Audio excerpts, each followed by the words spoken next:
Well, hi, everybody. This is Congressman Randy Fine, and I'm talking to you live from my office in Washington, D.C. I want to first thank everybody for giving me the honor of being able to serve you. We have called thousands and thousands of people to get onto this town hall, as well as put the number out in advance so that people can call in, and we're seeing incredible response as people continue to get into the call. If you come into the call late, don't worry. The whole thing will be archived and will be available for you.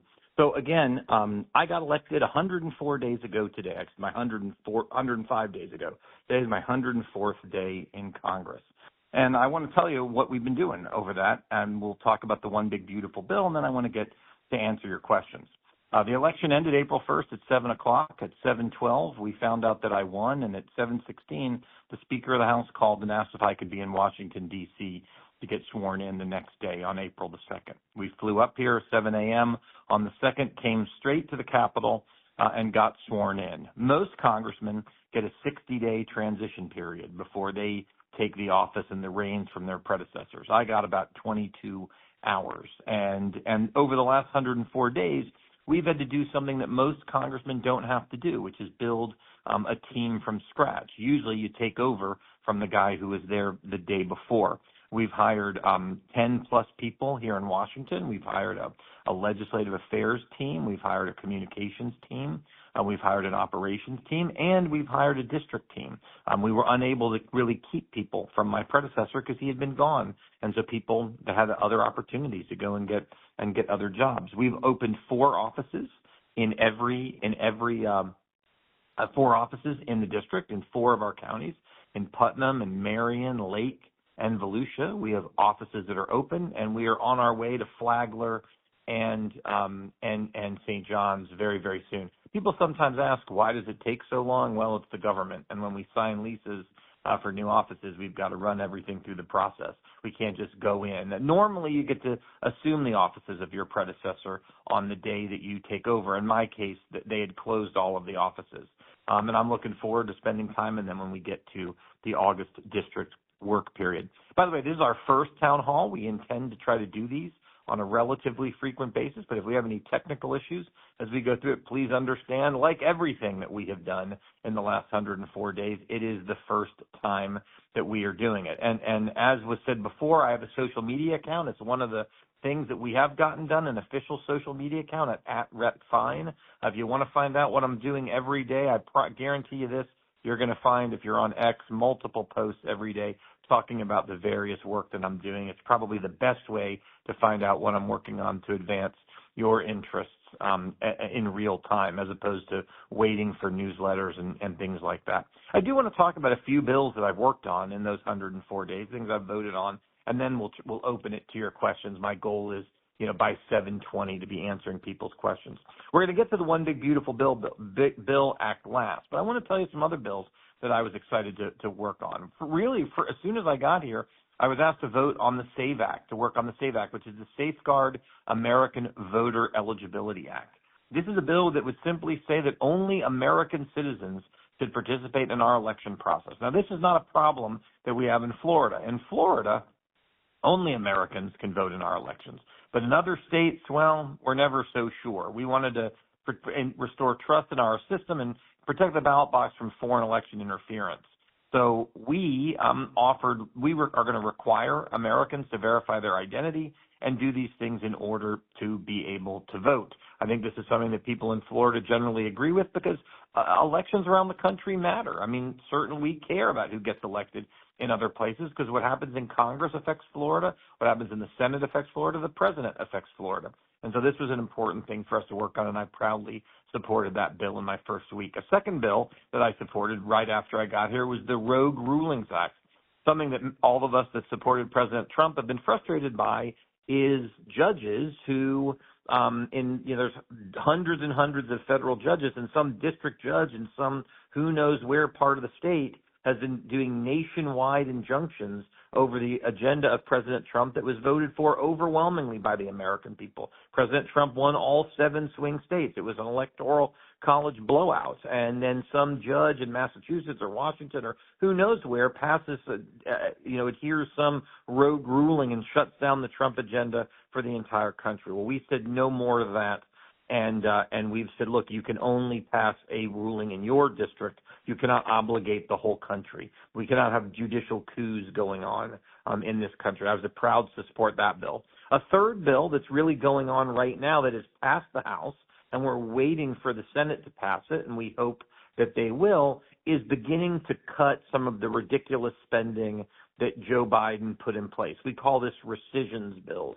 These are bills that pull back money that has already been appropriated. So we're taking back money and putting it in the bottom line. And I'll tell you, the first example that I can give you is NPR and NPR and PBS. I mean, if you think about it, when I was a kid, you only had 4 TV stations you could watch. ABC, CBS, NBC, and then you could watch PBS. Well, we're not in the 70s and 80s anymore. Now, between your cable and all of the internet channels, there's literally thousands and thousands of ways to get content right now. And the question is, why do the American taxpayers have to spend tons and tons of money in order to fund NPR and PBS? The fact of the matter is, maybe if we had a balanced budget, those would be okay things to do, but we're borrowing money from our kids and our grandkids to fund Sesame Street. You know what? In this world, Sesame Street can make it on its own. I think they sell enough Elmo dolls that they ought to be able to stay in business.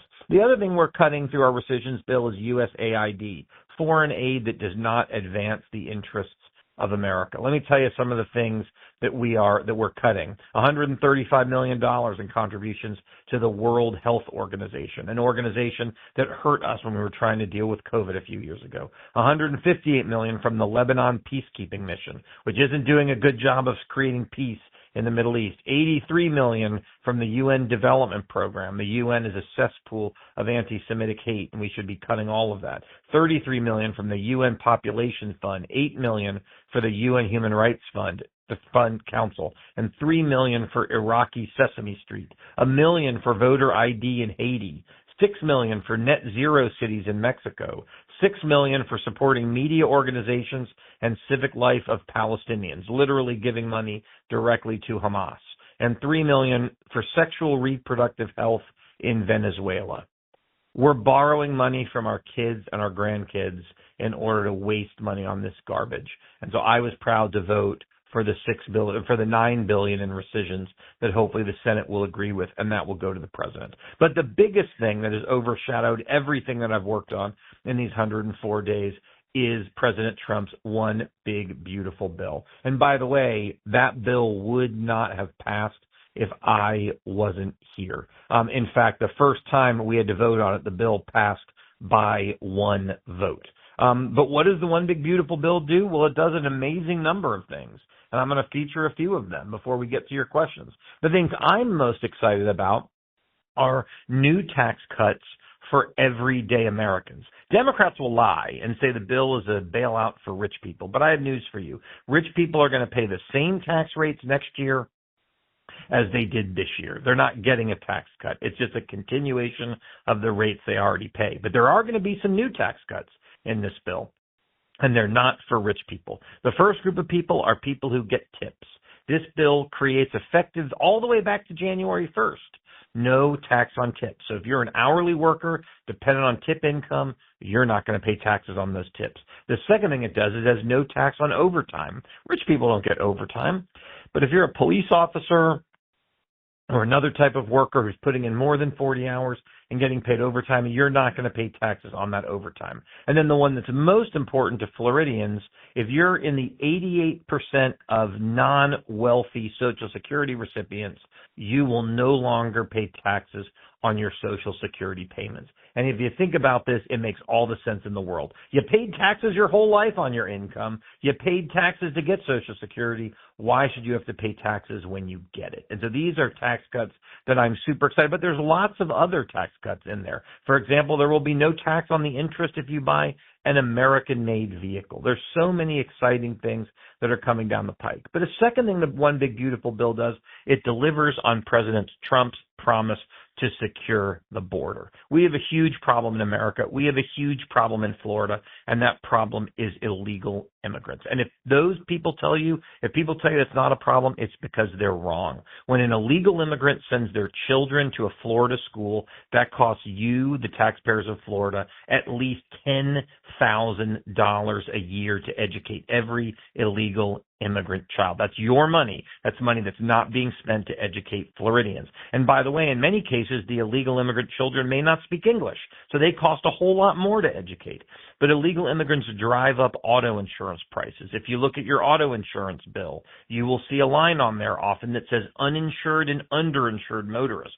That is to pay for insurance for people who don't have it. Illegal immigrants can't get driver's licenses. They can't buy insurance. If they get an accident, you're paying for it. Illegal immigrants drive up home prices because they are bidding against Americans for the limited pool of homes that we have.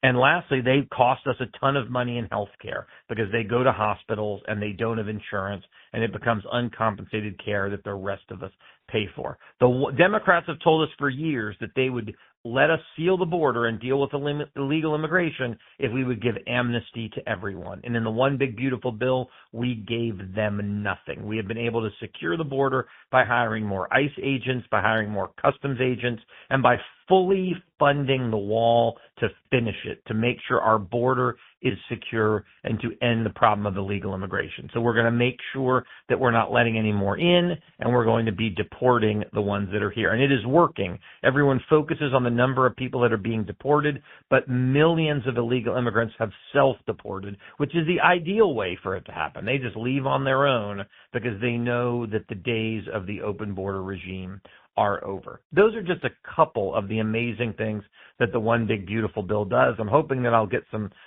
questions on it, but I've been talking here now for 10 or 12 minutes, and this is supposed to be a town hall where I take questions. So with that, I want to go ahead and see, have we gotten any questions? All right, we have. So you go ahead and see what's the first question. So because Congressman Fine understands the value of privacy, we will be using listeners' first name, last initial, and the county they called in from this evening. Our first question is from Frank G. in Marion County.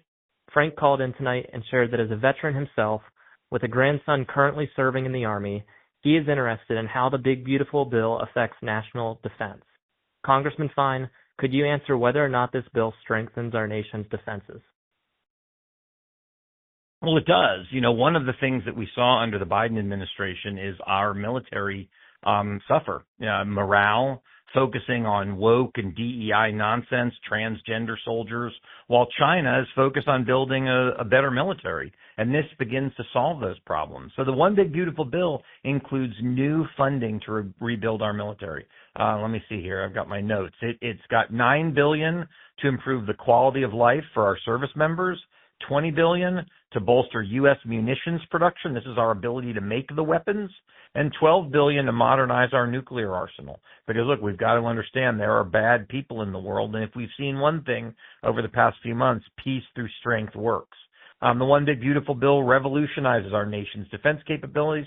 It protects our new threats. It provides billions of dollars to revitalize America's shipbuilding and maritime industrial base.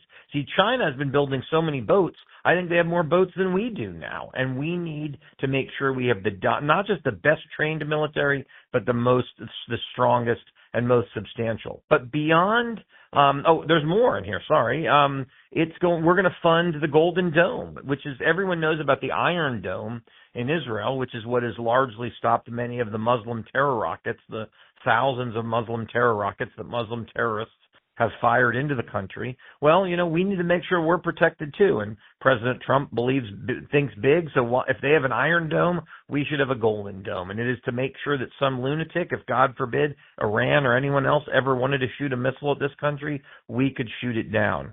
And the One Big Beautiful Bill equips our war fighters with the resources they need. And you can see this. We can see it in the fact that we're seeing record people signing up to be in the military because they're proud to do it, because we now are war fighters and we're not focused on woke transgender nonsense. But beyond, it's not really specific to national defense, but one of the things that frustrates a lot of people, frustrating a lot of people trying to get to Washington these days, is flight delays and air traffic control. Our air traffic control system is effectively decades old.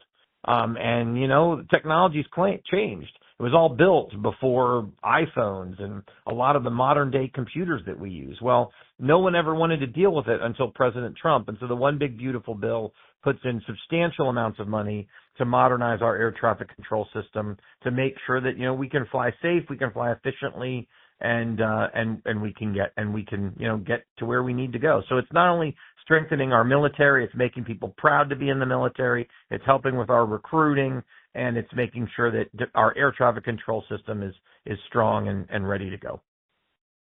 Next question. The next question is from Susan R., a concerned mother in Lake County. Susan wanted to know how the One Big Beautiful Bill tackles the problem we have at our border with illegal immigration. Congressman Fine, could you speak to how the Big Beautiful Bill protects Americans from migrant crime? Well, I talked about this a little bit. Let me see if I can share a little bit more detail on it. Look, I've talked about illegal immigration as a problem. Every time I hear about a person killed by an illegal immigrant, it breaks my heart. It's the worst kind of crime because it's crime by someone that shouldn't even be here. I'm a big believer in immigration, the right kind of immigration, and illegal immigration is not it. So I'm all in for whatever we have to do to deport every single illegal immigrant. So what's some more detail from the One Big Beautiful Bill? Well, I talked about, ICE and Border Patrol. Here's the numbers. Since you asked, Susan, we funded 10,000 new ICE personnel. And by the way, I have a bill, if you see this nonsense, where liberal wackos, are fighting with ICE agents around the country who are simply just trying to deport illegal immigrants. I have a bill that says that will dramatically increase the legal penalties to those people doing that sort of thing. If you're here in this country illegally and you don't leave on your own, we ought to round you up and we ought to ship you out. And that's why when I was in the Senate, I passed the strongest illegal immigration bill in the United States. I do not feel any sympathy for those people who come to this country illegally. It's time for them to go home. But this bill has 10,000 new ICE personnel, 5,000 new customs officers, 3,000 new Border Patrol agents so that we can detain and deport at least 1 million illegal immigrants annually. And by the way, that's not enough because there's tens of millions. But hopefully when people see, the alligator Alcatraz and these other things, they're going to get the idea that they need to get the hell out of America, and they'll at least get out of Florida, because in Florida, we aren't messing around. We do not want to be a friendly place for illegal immigrants. Go home. But there's other things we're going to do in the bill. We're going to make fees. Right now, illegal immigrants get to have all this processing done on their behalf, and you pay for that too. It isn't bad enough that they disrespect this country enough to come here illegally. They're going to stick us with the bill. And the One Big Beautiful Bill brings in $77 billion of fees that they have to pay in their applications, so American taxpayers aren't to cover their adjudication costs and fund immigration processes and enforcement actions. Because I got news for you. They chose to come here. They can pay the bill. We're going to also give $10,000 bonuses annually for the next 4 years to Border Patrol and ICE agents. And if you see the garbage they're going through on TV and the way they're being attacked in these Democrat states, they deserve every penny of it. And I talked about finishing the president's border wall, 701 miles of primary wall, 900 miles of river barriers, because a lot of our border is a river, 629 miles of secondary barriers, and 141 miles of vehicle and pedestrian barriers. The bottom line is we don't want a single illegal immigrant coming into our country. There's no such thing as a good illegal immigrant. It's time to stop it and deport every single one of them. Next question. All right, our third question comes from Volusia County. Olivia T. is a student at Stetson studying business with the hopes of opening her own business one day. Like most students, Olivia is relying on student loans to get her education. She's concerned this bill could put her years behind on achieving her goals. Congressman Fine, could you speak to how the One Big Beautiful Bill impacts students? Sure. Look, that's what I worked on. I should have mentioned this, I guess, in my opening commentary, but I was put on one committee when I got here. When you come in a special election, most of the committee slots are taken, and so you've got to take what's left. And one of the things that was left that I got put on was the Education and Workforce Committee. And our committee was part of the markup of the big, beautiful bill. We were one of 11 committees that worked on it. And so I actually was involved in the details of this a little bit more than some of the other things. The big thing the One Big Beautiful Bill does, and it doesn't get a lot of attention, is it cancels every single one of Joe Biden's illegal and unfair student loan bailouts. I got a very simple view. And by the way, I may lose some votes on the call for this if you have student loans. But I believe if you took student loans out, you need to pay them back. It is not a truck driver's problem to pay your student loans. It's not a plumber's problem. It's not the job of someone who doesn't have student loans to pay your student loans back. Everyone who took student loans made a conscious choice to do it. They weren't forced on them, and it is their responsibility, not the American taxpayer. And Democrats lie about this. They just say they're canceling the student loans. That is a lie. You can't cancel a loan. The money has been borrowed. What it does is it transfers the loans from the individual to the government. And I am unwilling to let people who got degrees in gender studies where they can't get a job and they can't pay them back and they want to go be a community organizer transfer those loans to the taxpayer. Tough noogies, go and pay back the loan. So that is all canceled. Go get a job, pay back your loans. But it also, the bill incentivizes scholarships. It's going to empower American families and student choice. It's going to streamline the student loan program to drive down tuition costs and simplify repayment plans. We're putting in limits on how much students can borrow. It turns out the more you can borrow, the more universities raise tuition. Funny how that works. If we say the tuition rises to basically whatever people can borrow. Well, we're putting limits on it. And guess what? That's going to bring down college costs altogether. We are also going to put skin in the game. We are going to hold universities financially accountable to the government for defaulted student loans.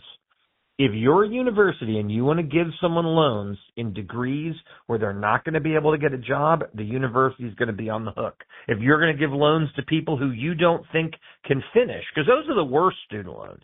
But we give loans to people and then they don't even get the degree. But universities need to do a better job of identifying people who can get the loans and repay the loans, and we're going to do with that. We're going to reform Pell Grants to make sure they're prioritizing students who actually need financial assistance. You know, there are people out there who get student loans and then they live off of them. That comes to an end. We're going to be focused on short-term, high-quality workforce training programs to support Americans who want to learn a trade. Because the fact of the matter is college isn't for everybody, and you make a lot more as a roofer than you do as a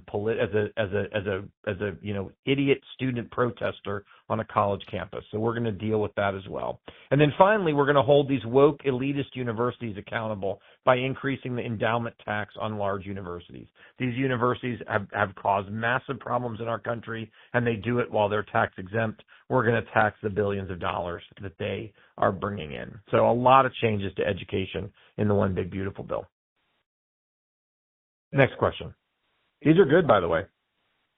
The next question is from Flagler County. Resident Jeannie N. Jeannie is a nursing home resident and is concerned that the passage of the One Big Beautiful Bill will strip her of Medicare despite paying into the system her entire life. Congressman Fine, could you discuss how this legislation impacts the elderly and other vulnerable Americans who rely on federal aid? Well, this is a great question. You know, the number one thing that we've heard the lie from the Democrats is that the One Big Beautiful Bill is going to cut healthcare. It's a lie, and it's particularly a lie in Florida. Is the One Big Beautiful Bill going to kick people off Medicaid? You're damn right it is, but it's going to be people who never should have been on it in the first place. Now, we don't have this issue in Florida, but other states do. You know, there are 1.4 million illegal immigrants on Medicaid. Now think about it. Medicaid was for a kid with special needs. And by the way, no one did more to expand Medicaid for kids with special needs than I did. I did a huge program on this when I was in the legislature. Medicaid is for someone who's lost their job, who needs insurance while they're looking for the next one. Medicaid is not supposed to be a way of life, and it's certainly not supposed to be a way of life for illegal immigrants. Or, again, another thing we never did in Florida was expanding Medicaid to lazy people. Now, that's an aggressive thing for me to call them lazy people. But if you don't have kids, if you don't have children, and you are healthy, and you're an adult, you should get a job. And if you're not willing to do that, it's not our problem to give you health care. So I'm excited about kicking those people off of Medicaid, just like I'm excited about kicking illegal immigrants. That's basically everyone who's going to get kicked off Medicaid, except for, and then the other thing we're going to do is make sure people are filling out forms to prove that they are those groups who actually need it. The One Big Beautiful Bill strengthens Medicaid for the people who rely on it. Pregnant women, kids, the disabled. It eliminates $700 billion. That's how much money we're spending on illegal immigrants and able-bodied childless adults. Again, you hear that term a lot, able-bodied childless. That means you're healthy and you don't have kids. There's no reason you shouldn't have a job, and if you don't have one, you're looking for one. And if you're not willing to do that, you're not our problem. Medicare has not been touched at all in this bill. So if you're a senior, nothing to worry about. Social Security hasn't been touched in this bill. Look, this used to be bipartisan. Back when Clinton came in, we thought there should be work requirements. I mean, I'll be honest. I do not understand the people who think a 30-year-old who wants to sit in his mom's house and play video games all day. I don't know why anyone thinks that person ought to be able to get free health insurance paid for by hardworking Americans. I don't. And my answer is get a job. So I'm thrilled that those people, and by the way, in Florida, this doesn't affect anyone, but you're paying for it for the rest of the country. In the last 10 years, the Medicaid has exceeded $500 billion for people that shouldn't have it. We spent $56 billion on benefits for able-bodied adults that are abusing the system. So the bottom line for healthcare, the bottom line is it's not going to affect Florida because we never expanded Medicaid to able-bodied childless adults. But if you're in California, oh well. And it's going to get them off if you're an illegal immigrant. Florida never gave illegal immigrants Medicaid. But remember, our tax dollars are paying for the garbage that they're doing in other states. And I hope that answers Jeannie's question. Next question. Our fifth question is from Vincent W. in Putnam County. Vincent called in to ask why the House Republicans voted for a bill that only protects billionaires and grows the deficit. Congressman Fine, how does this legislation influence the average American? Well, I mean, I talked about this a little bit. I talked about this a little bit at the beginning. That's one of the lies that Democrats have put off. Rich people aren't getting any new tax cuts. It doesn't really affect them. This is the largest tax cut in American history. The average American is going to get $5,000. It's a double-digit decrease to their tax bills. If you're an American earning $30,000 to $80,000, you're going to pay around 15% less in taxes. And again, we made no tax on tips. But what billionaire do you know takes tips? What millionaire do you know takes tips? What millionaire do you know gets overtime? What millionaire do you know is worried about paying taxes on their Social Security? These are tax cuts for regular people. But I want you to understand, the people who opposed this, if this bill had not passed, there would have been a tax hike of $4 trillion. And it would have destroyed the economy and put us into a severe recession. But the One Big Beautiful Bill, it actually raises Americans' take-home pay by as much as $13,300. It's going to raise wages by as much as $11,600. It's the largest deficit reduction in nearly 30 years. $1.6 trillion in mandatory savings. It's the largest single reduction in mandatory spending in our country's history, and it supports small businesses by increasing the Section 199A deduction to 23%. It's going to have immediate expensing. I mean, it's going to have so many things that are going to send our economy on an explosion level, and I'm excited about it. And look, I mean, I'm happy to keep answering questions on one big beautiful bill. I don't know, do we have anything else? I mean, if we have one, I mean, I don't know. I'm not the one screening the questions, but if we've got anything else, I'm happy to do a question that's not on one big beautiful bill. If you've got any of those. All right. Our next question is going to be from Stephen G. in Ocala. Stephen's question is, what is the congressman's stance on national reciprocity on concealed carry? All right. Well, that is not on the one big beautiful bill. So awesome. A new question on national reciprocity on concealed carry. I'm in. I don't know how long I'm going to be able to give an answer to this, but here's the question. All right. So you have a concealed carry permit from Florida. You want to go to another state that also has concealed carry. Should you have to fill out their paperwork as well?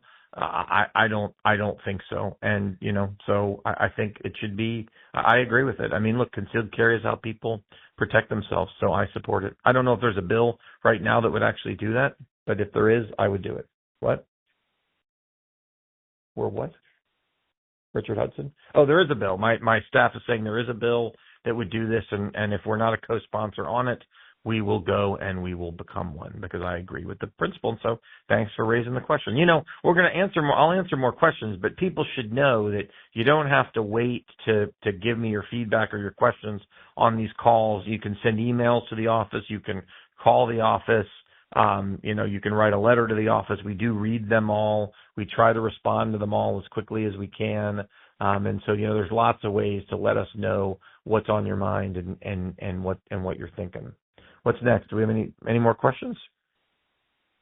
All right. We have Tyler D., the son of 2 retired educators in St. Johns County. Tyler wants to know if it is true that the one big beautiful bill will hurt retired workers who now rely on Social Security. Congressman Fine, could you answer whether or not this bill harms senior citizens who rely on Social Security?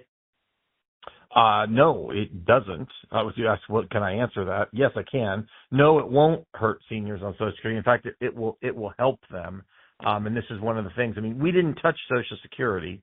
We didn't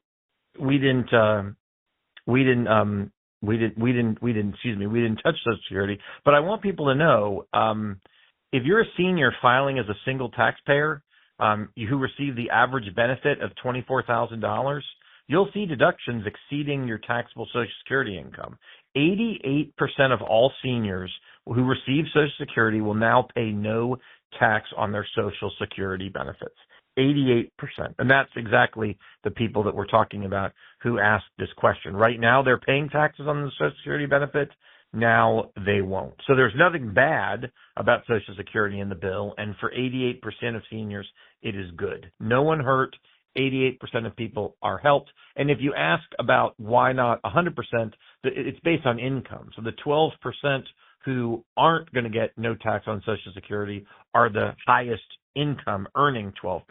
Not everyone is 100% reliant on Social Security for their retirement. So if they're making $1 million a year, in addition to their Social Security, they're not going to be getting the no tax on Social Security. It's the lowest income 88%.